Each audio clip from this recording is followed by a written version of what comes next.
All right, so you know what's interesting? We never do an intro. What do you mean? We never do an intro to this joint. We just jump in. We just start talking about stuff. Yeah.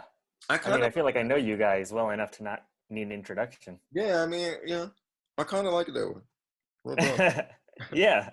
We have a hard time with the goodbyes. So say, oh my God. We do have a hard time with we should never saying goodbye. You're 100% right about that. This is about to be our intros. We're about to be like this. Like, oh, I know, do it all at the same time. Ready? All right. Oh, wait, I did the wrong way. Yeah, gotta go up. 3, 2, 1, and what's up, guys? What's up, Chief? All right, so okay, so I gotta ask y'all the question off the top. Can art be trash? If trash can be art, art can be trash. Ooh, that was poetic. Damn, like off the break like that. Okay, so I'm asking because I was sitting there last night and I was forced to watch. Oh, I wasn't forced to watch. I was watching like a fundraiser, right? Something called Crowdcast or something like that. I'm not gonna say who was doing the fundraiser because it could get closer to me telling you who this trash artist was, but yeah. They got a guy up there who's doing nasheed. Now, for anybody who doesn't know what nasheed is, it's like the Muslim version of gospel, right? But like the inverse. So it's like no instrumentation or anything like that, right? And the dude was, in my opinion, trash, right?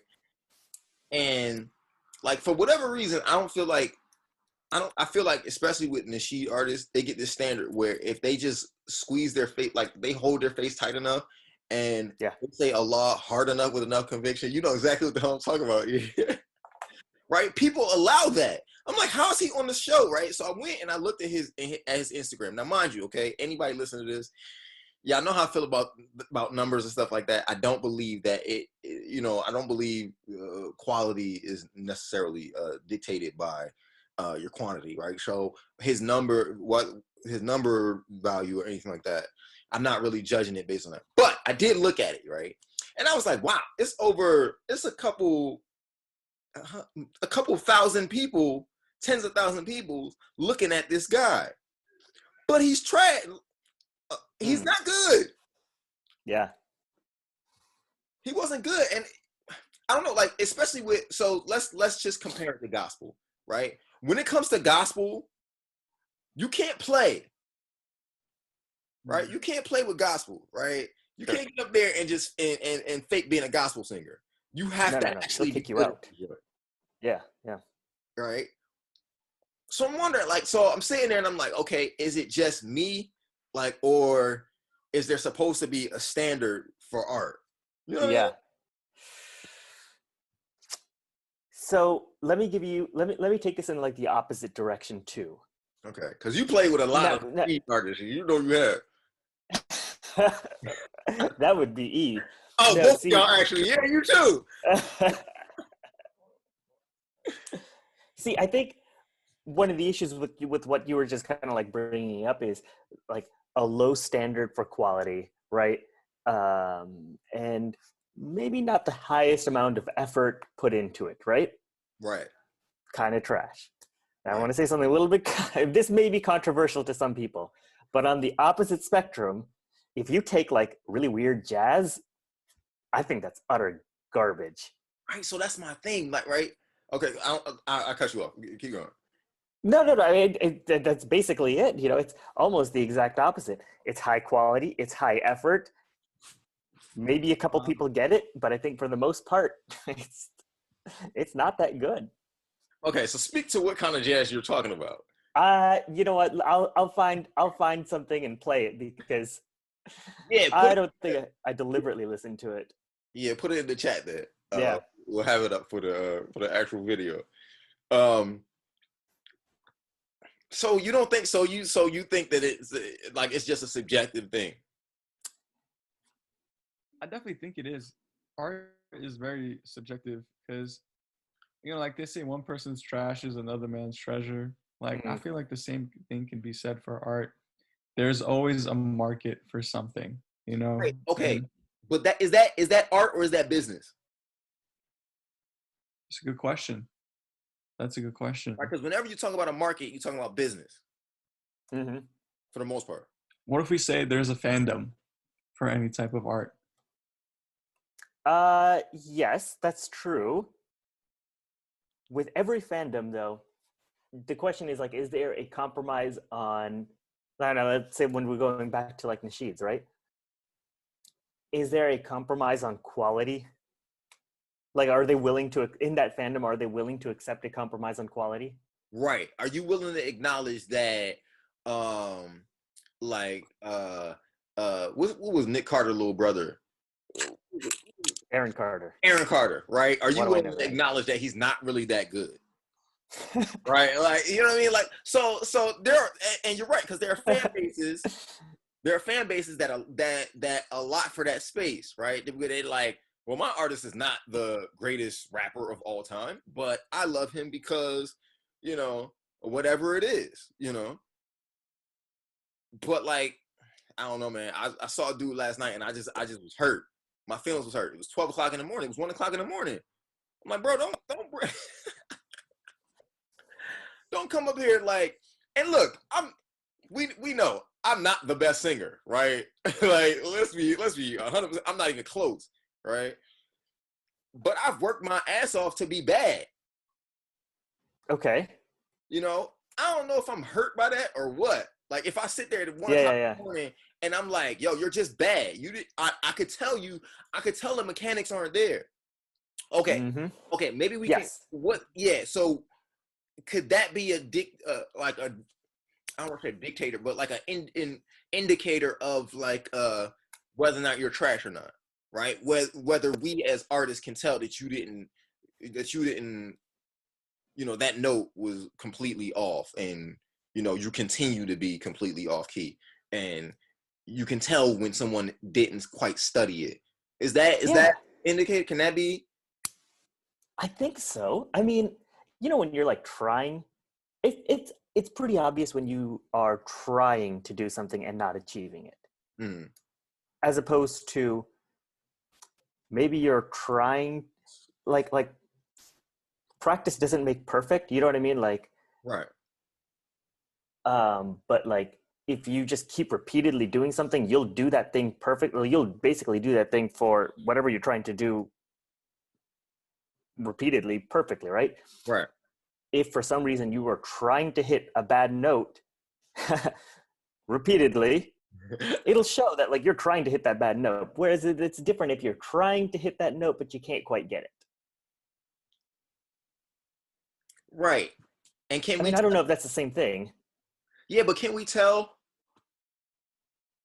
I think it depends on the audience. I think as musicians can tell, but there's people who probably listen to nasheed music, right? And haven't listened to bands like Rage Against the Machine, or, you know, haven't listened to Michael Jackson. It's crazy that might sound, or, you know, they kind of don't have nothing perhaps to compare it to besides their own traditional or country music that also has can have very little instrumentation and stuff. Yeah. Because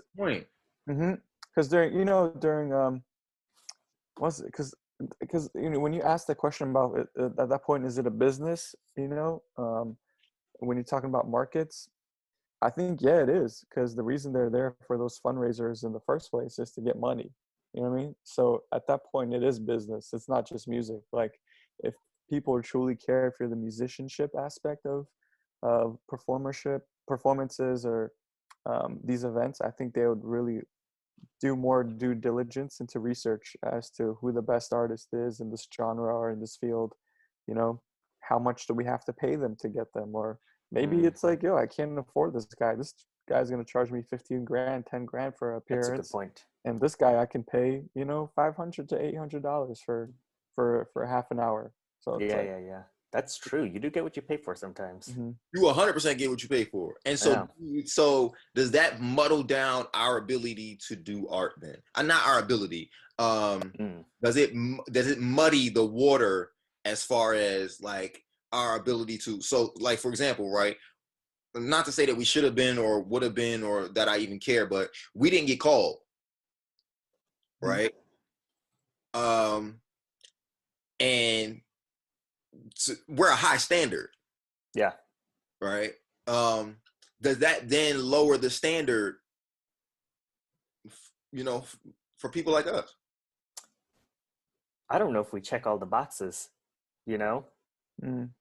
I think if they're looking for someone to wear a face of grimace while singing in Nasheed, we don't check that box.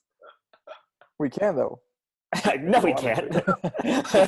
Yeah. I mean, we can finagle it. We've done it with Poetic Vision Tour, right? Hey, bro, we can't do it. Yeah, we can. Look. I'll tell you this much: the songs that came out of that particular thing, How to Speak came out of that, for example. Yeah. Right. So there's some power that came out of those kind of things. That's not what they're looking for, man. It's it's not the checkbox that they're looking for. Yeah. Okay. So I know that, right? But my question is, does it now lower the standard? Because I mean, what they look for, right? Yeah, but yeah. Now put us all in a position to where the standard is completely lowered, so you can look for something lower. Yeah. Mm-hmm.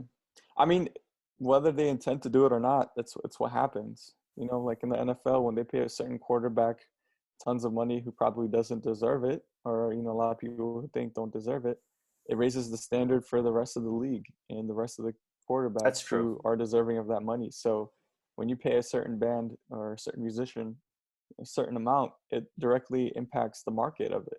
That it does. And yeah. that's from a business perspective, because we have argued being in a band is like running a business. Yeah. So those are kind of decisions that you have to make and you think about. And the people who are hiring, right, the promoters or the managers or the people who need the musicians, they directly impact that market with how they go about it. It's interesting because I feel like in that way, it's almost like saying the market can maybe not dictate, but at least influence how deep that art goes. Do you know what I mean? Like it can definitely, it can definitely influence the depth of that art. Correct. Mm-hmm. I agree with that. It can influence. So, for example, if That's I so were, weird. if I were him, right, and I knew that I could get a G for a show like this, right, and I have to come prepared. Why would I come prepared? What do you mean? If I know that I don't have to, if I know that I don't have to study the music and I can still get a G off it, right? If I know that I for sure, right? Myself as far as the artist is concerned, and I can still get paid off it, why would I come prepared? Right. I would never rehearse. Whereas, I mean, if you look at like almost the exact opposite, like say in gospel, right? Professional musicians are like, they're so common that if you're not top notch, you're not going to get like the most basic gig. Mm-hmm. Yeah. Or even if you do get the most basic gig, the churchgoers know. They'll be like, Yeah. They'll give you that look. Who is that? Why is he here? Right. But even in gospel, most people have a place, right? So you could say they'll go to this particular place to see yada yada yada Helter Skelter, right? With us, at least with, let's just say Nasheed. I mean, we're talking about art, but we're obviously capping it with Nasheed. We don't have that, do we? Where it can be like this. Definitely not. Well, yeah, I don't know if our market, you know what? I think it's also about market. I don't know if our market is like mature enough, and not necessarily market isn't like our market, the entity of that market is too young. Like we just haven't developed that. Our market hasn't developed that taste yet. Right. I think it's going to take a while. I think it's going to take it's going to take that phenomenon of the demand causing more exploration into that art, and then you get more saturation of quality, and then when you get that saturation of quality, it becomes much more ubiquitous. So at that point, you're going to have to get some quality artists, but I think that'll take years to develop. You know what I mean? Yeah, man. I think it's created a hesitancy to really study and push where you can go with art. Yeah. Almost like because I know this works, right? Or whatever works is considered, right? I know that when I say works, I mean like you can get on a show like last night and perform and and get paid for it. And I know that works. So if I continue to do 2 minutes and 30 seconds of each of these songs, I'll continue to get paid. Yeah. And, yeah. But it doesn't push like I would feel like that we would be closer to watering down the art than we would to pushing it past whatever limit. I don't know. I think as there's more maturation in like of that market, there would be more push for going deeper into the art. Just by natural like osmosis kind of thing. Like exactly. Right. It's a natural direction. I don't know though. Yeah, so I wonder. It's a good question. I wonder. Yeah. Like I know artists now are on the movement of like every artist should get, everybody should get paid. And I've spoken on this before. I agree, but I disagree at the same time. Only because I feel like the art should be like you should be willing to, as an artist, find your own value in it outside of money. That's true. That's true. And so you should get paid, but or put it this way: no one should be able to dictate to you your worth, but you should find worth bigger than just money or outside of just money. Yeah. Right? And there are ways to do that. But I feel like because that's like the talk of the talk of how artists are going, everybody should be getting paid. The next generation will be more businessmen than it will be artists. You see what I'm saying? I hope not. I know, right? I really hope not. Yeah. I feel like because you don't have to have a standard. The first standard is I don't want to say it is get paid, but it feels like it's I have an opportunity to make something out of this to where I can get paid. Sure. We're gonna raise the kids with that mindset. Always make sure you're getting paid. Yeah. You know what I mean? Sure. And it was crazy, Dean, because he posted this video on the leftist page that really struck with me when you wrote, or not when you wrote, but you shared the guy speaking, and he said that when you, I forgot the exact wording of the message, but it went along the lines of this: like when you put a price on everything and commodify everything, it diminishes its quality. Sorry, it diminishes its quality and its value. Wow, I just combined quality and value. Quality. Quality. It diminishes its quality. Quality. And its value. But that's what I meant to say. But and I think that definitely goes into like. You know what? I don't know if I agree with that. I think I actually disagree with that. Yeah, because I think that's basically kind of talking about. I mean, I think it's supply and demand. I think if you have a whole bunch of very low quality, art, that drives a lower value for it, right? But if you have a whole bunch of very high quality art, then you're gonna. Then that kind of decreases the value. Do you know what I mean? Mm-hmm. Mm-hmm. I mean, maybe it's a combination of both of that.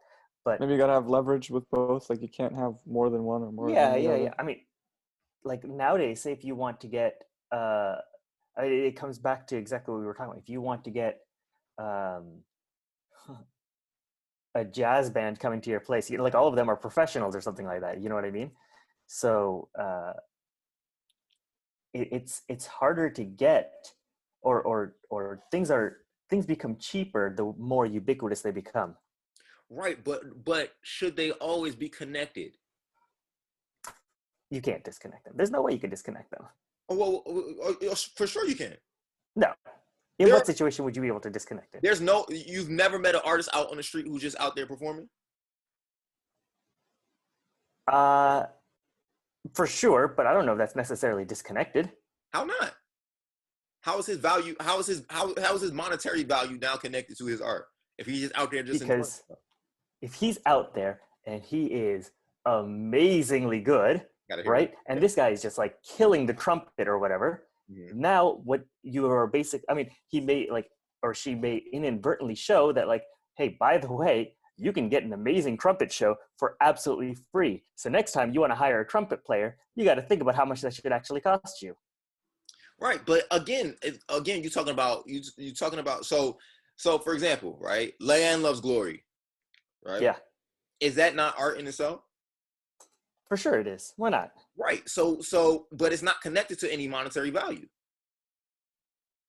Her ability to move and dance and enjoy glory and sing like she's Cecily, right, has nothing to do with a monetary value. Has a lot to do with our monetary value. Yeah. Possibly, but I do understand the concept of like of those two being mutually exclusive.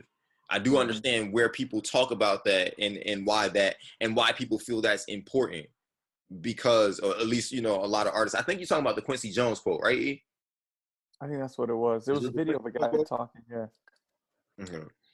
It might be that one, but whatever it is, right? I find that, and so I do find this a lot too. It's funny. I was just looking on Keenan Ivory Wayans' page of the world famous Wayans brothers, and he was talking about. He posted something that said something to the effect of, we won't get as far as we possibly could because people are so interested in the monetary value of it as opposed to the opportunity in it. Something to that effect, right?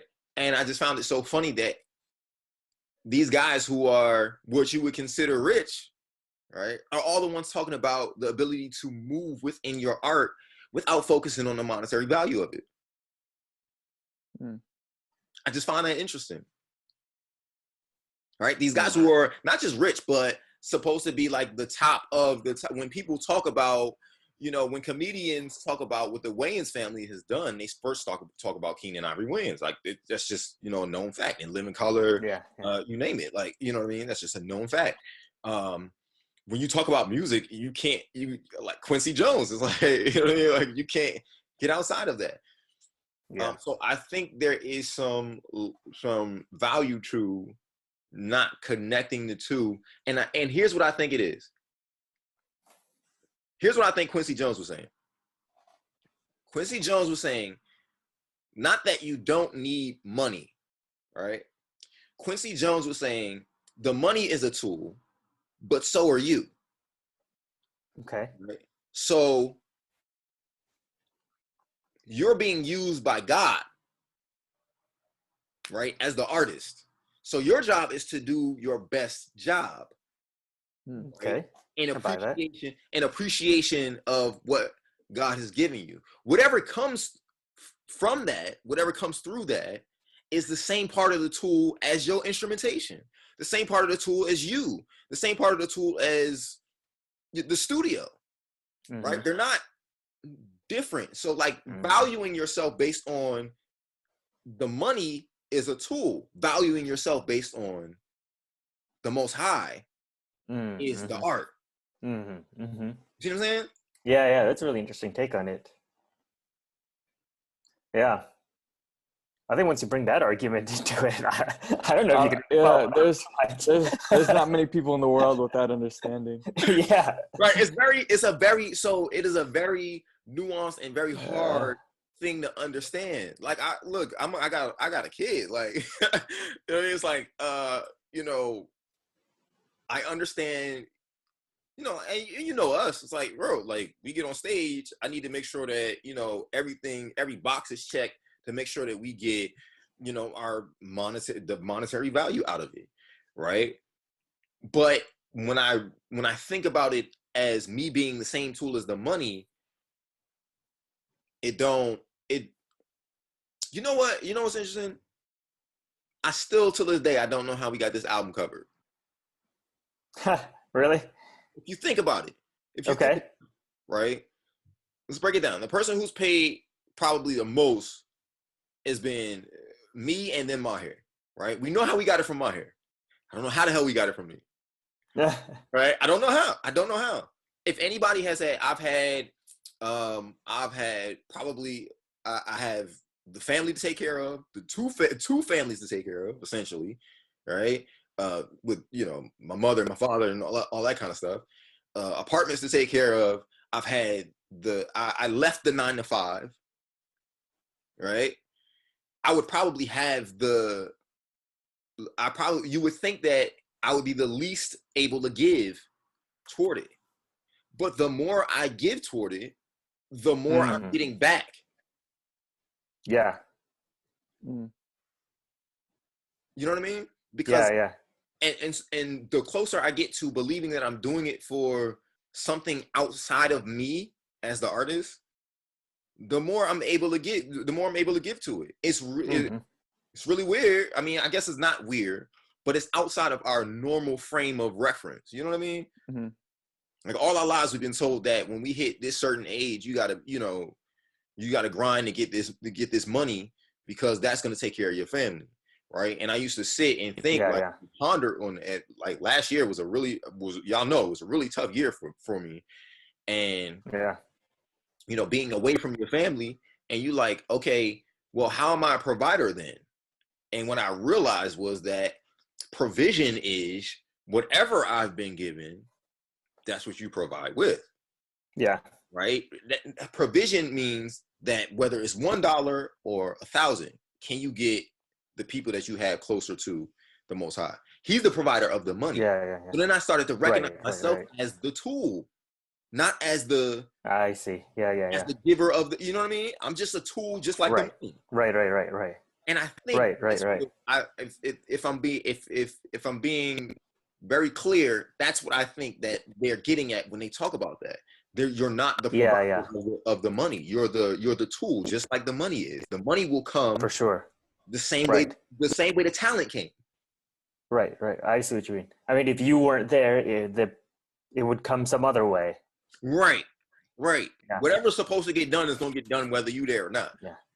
You know what I mean? Yeah. Like, so I think that's interesting. I know we kind of fell off the topic of whether or not art is trash or whatnot, but I mean, it's a relative topic. But I do think so. So if we bring it back to that, right? Art for the sake of, you know, getting closer to the Most High.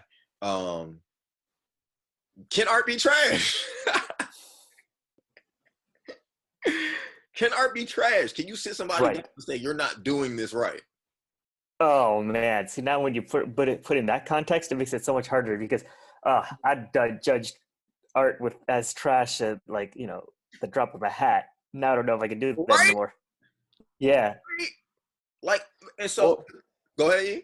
I was gonna say, maybe, you know, in the same way that there could be bad worship or incorrect worship, you know, maybe there could be bad art or incorrect art. Right. But can you judge bad worship? That's gonna say, like, who am I to judge that though? Who can be the only one to judge that? Yeah.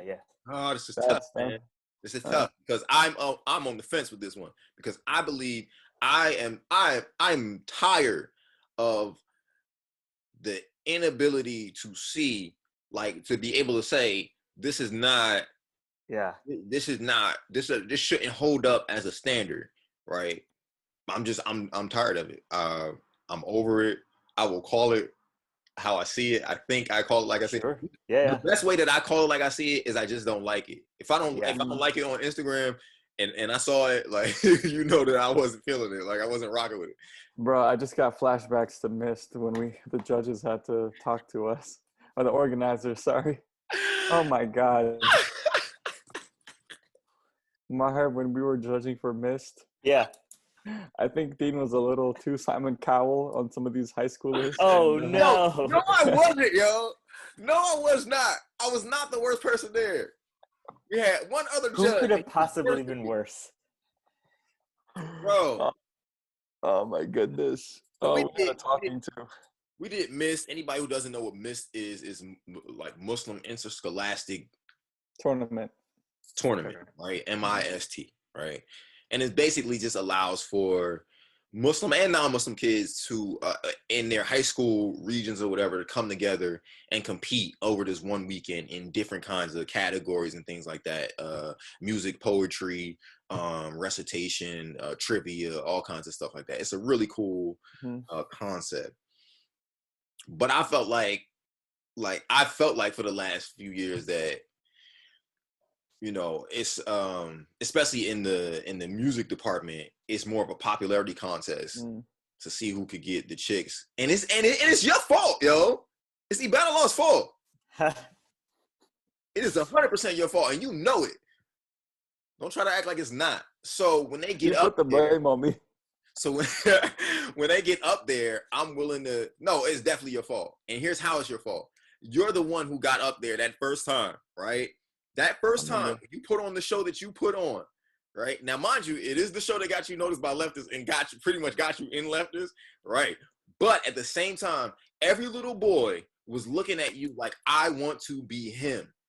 Every single kid there was looking at you like, yo, what he just did, the way the shorties was pretty much throwing I won't say what they was throwing at. The way they was throwing them at you, bro, 100%, bro. Every dude said, all right, I got to be him from here on out. I got to find a way to be him. They tried to bring tumblers on the stage afterwards. They tried everything to be you. They did. They tried and they did. And since then, it's been terrible because of it. It's been terrible because of it. And so for me, you've ruined our generation. Right, you ruined the whole generation. Oh my God. You've ruined a whole generation. You know what's interesting about that? Think about that. If we bring it back to what we're talking about, right? He was dope though. Yeah, he was good. Oh yeah, for sure. Like, okay, I'm not denying that. But it still led to bad art afterwards. Yeah. I can't ruin the whole generation being bad. Yo, it's crazy. I never thought about it like that, dude. That's wild. Yeah, bro. Like that. That's exactly how that went down. And so for when we finally started judging or whatever, like, come on, E, man, no, they weren't. I did get a sense of that too. A sense of like, oh, look at me singing, like, you know. And they were good. You could tell they didn't rehearse no matter how many times. And so, no, don't get me wrong. Some did sound good. No, there were I'm some not that we saying really everybody liked. was bad. I'm talking about the particular group that had us, that they had to call us into the room to sit and talk to them about that one group. like the things that were said about their performance. And I was just like, to be honest, you shouldn't be on stage if you're not okay with that kind of, you all diplomatic and everything like that. You know, I understand what you're going through because I once was there. I was like, no. Like, bottom line, if you were trash, you know, it's not like we came out and said you're trash, right? I just said, I can tell you didn't rehearse this. And no matter how many times the coach came up and was like, the coach kept saying, they spent so much time doing this, I'm like, your so much time and my so much time are two different things, right? Yeah. I could tell, like, if it didn't hit past 2 weeks, I'm going to say you didn't rehearse it, bottom line, right? You had all year. If it didn't hit past 2 weeks, and I can tell when it's a 2-week performance, and that was about a week. Maybe it was week and it was about a week, right? Yeah. I was just like, no, I called it what it was, but they had to pull us in the back room or whatever and like try to you know, talk us down from feeling the way we felt about the performance. And it was just like oh yo, I got a whole thing about that. We got hit up on Twitter and everything. Everybody's trying to get us off judging and stuff like that. I was like, thank you. You know what? Here's the thing: we were invited to judge again. Oh no!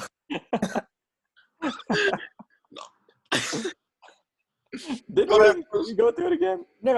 I'm just glad that we did. I never did it again, but we were invited. We were invited, but no, we didn't do it again. I'm glad that, like, you know, at least you put an emphasis on practice and quality. You know what I mean? I feel like that kind of gets left out. And I think the problem with that is that there are some people who are talented enough to where they practice for 1 week or 2 weeks, right? they get away with it. Mm, And I feel that's true. like what causes the problem, because then people are like, oh, if so and so is only practicing for 2 weeks, 3 weeks before the competition, then then I can too. But it's like, no, you can't, because so and so has spent his whole life maybe Right. practicing his voice, or he's spent his whole life, with Yeah. his lyrics and poetry, and Exactly. that's gonna show up in Yes. that time period that That's For that sure. you're neglecting. So That's an interesting point. You got to love the process. Like, that's one of the things that I've always been. I don't know about you guys. I love rehearsing more than I love the actual show. Yeah, I would agree with that. Like, I've learned to really connect with the rehearsing of it than I do the show. The meat of it, the process of it, is more important to me than the show. Completely agree with that. Yeah. I'm gonna have to disagree with that, bro, because I was lugging my ass to rehearsal. That's because you a showman, yo. That's because you want to see the roses thrown at you and the panties and whatnot. we talking about practice? Whole thing. Practice? Right. Practice. That's because you a showman, bro. That's different. We all showmen, but you're different. For me, it's the and it took me a long time to realize that, and to kind of be okay with that. You know what I mean? Because my whole life, I feel like there's certain people who would come across and be like, "Oh, like you're acting too much, or you're you're too focused on the dramatics or stuff like that, or you like the attention." And I'm like, yeah, I do, but like is that a bad thing? Like when is it a bad thing, and when is it a good thing, or like an okay thing? And I'm not in Hollywood, I'm not in Bollywood, but